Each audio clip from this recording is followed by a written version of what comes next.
আপনি কী ভাবছেন? আপনি চোখের জল ফেলছেন, আপনি কষ্ট পাচ্ছেন, দুঃখ পাচ্ছেন। লোকে আপনাকে সহানুভূতি দেখাবে, লোকে দুঃখ কষ্টের দাম দেবে, লোকে বুঝবে আপনার মনের কথা। না ভাই, কে আপনাকে ঠকিয়েছে, কে আপনাকে কাঁদিয়েছে, কে আপনার সাথে প্রেমের অভিনয় করেছে, কেউ শুনবে না। তাই বাদ দেন অতীতকে, বর্তমানটাকে নিয়ে ভাবুন।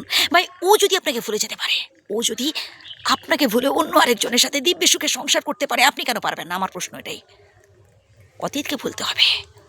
আচ্ছা বলুন তো, আপনি কোনো কাজ ঠিকঠাকভাবে করতে পারছেন? কোনো কাজে মন বসাতে পারছেন? পারছেন না, কারণ আপনি ওই মানুষটিকে ভুলতে পারছেন না। ও কিন্তু দিব্যি ভুলে গেছে। ও আপনাকে ভুলে অন্য আরেকজনের সাথে দিব্যি সুখে সংসার করছে। ও চ্যাপ্টার ক্লোজ করে দিয়েছে, আপনাকে ব্লক করে দিয়েছে, আপনার সাথে কোনো যোগাযোগ রাখছে না। ভাই, কেন ভাবছেন? ভাবুন না আপনার পরিবারের কথা, ভাবুন আপনার বৃদ্ধ বাবা মায়ের কথা। এই পৃথিবীতে যদি সব থেকে বেশি কেউ ভালোবেসে থাকেন না, আপনার বাবা মা। একটা সময় আপনি আপনার বাবাকে কি বলেছিলেন, কি কথা দিয়েছিলেন? এবার থেকে সংসারের হাল ধরবেন, ভালো কিছু করবেন, অনেক বড় হবেন, অনেক ভালো রোজগার করবেন, বড় কিছু করবেন। আর আজ সব কিছু শেষ হয়ে যাবে এইভাবে? না, বোকামি করছেন আপনি, ভুল করছেন ভাই। প্রিয় ভাইটি আমার, প্রিয় বোনটি আমার, এবার থেকে নিজের কথা ভাবতে হবে, নিজের ভালোটা বুঝতে হবে, নিজেকে মোটিভেট করতে হবে।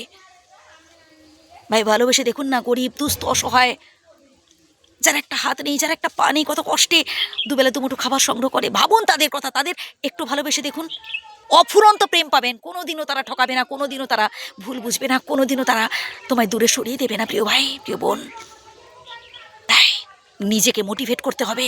নিজেকে মোটিভেট করুন। যা হয়েছে বাদ দেন, এবার থেকে, এখন থেকে নিজের কথা ভাবতে হবে, ভালো কিছু উপার্জন করতে হবে। ভাববো সেই সব মানুষদের যারা সত্যি বড্ড দুস্থ, ভাববো সেই সব মানুষদের কথা যারা ভালোবাসতে জানে। তাদের নিঃস্বার্থভাবে দান করুন, ভালোবাসুন তাদের জন্য। ভাই, সারা জীবন হৃদয় গেঁথে রাখবে। ওই একজন মানুষ আপনাকে ঠকিয়েছে, একজন মানুষ আপনাকে ছেড়ে চলে গেছে, তাই আপনি নিজেকে আড়াল করে রাখছেন, চার দেওয়ালের মধ্যে নিজেকে সবসময় চোখের জল ফেলছেন, কাঁদছেন। না ভাই, ভুল করছেন। মোটিভেট করুন নিজেকে, প্রত্যেকটা স্বপ্ন বাস্তবায়িত করার চেষ্টা করুন। আর এই পৃথিবীতে না, সবাই সফল মানুষকেই পছন্দ করে। ভাই, আপনি প্রেমে ঠকেছেন তো কেউ আপনার কথা শুনবে না। ওই একবার দুবার শোনার পর না বলবে, এই তোর প্যান প্যানানি বন্ধ করতো। যখন দেখবেন আপনি সফল হয়েছেন, তখন আপনার সফলতার কথা সবাই শুনবে। তখন দেখবেন অতীতেরই সব প্রেমিকে ঠকিয়েছে আপনাকে, কে বন্ধুত্ব নিয়ে আপনার সাথে বন্ধুত্বের অভিনয় করেছে, এসব কথা শুনতে চাইবে। বল না তোর অতীতের কথাগুলো। তাই নিজেকে উজ্জীবিত করুন, নিজেকে মোটিভেট করুন, সামনের দিকে এগিয়ে যান হাসি মুখে, আর বলতে থাকুন, আমি ঠিক পারবো। জয় হোক আপনার।